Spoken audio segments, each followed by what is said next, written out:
শরৎচন্দ্র কি তবে ঠিক কথাই বলেছিলেন? জীবনের অপূর্ণতাতেই ভালোবাসা সুন্দর। পুজোতে সৌরেন ছুটি নিতে পারেনি, তাই বাড়ি যাওয়া আর হয়নি। যদিও পুজোতে সুতৃষা পটলডাঙ্গা গেছিল, তার বাবা এসেছিলেন নিতে।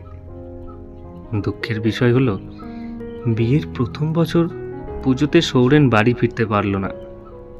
কালী পুজোর আগে পিসিমার চিঠি এলো। কেমন আছিস ওর? শরীর ঠিক আছে তো? পুজোতে তো আসতে পারলি না। নতুন বউ কত মন খারাপ করছিল জানিস? কথা দে বাবা, কালী পুজোতে আসবি। সৌরেন চিঠিতে জানালো, ভালো আছি পিসিমা, বিজয়ার প্রণাম নিও।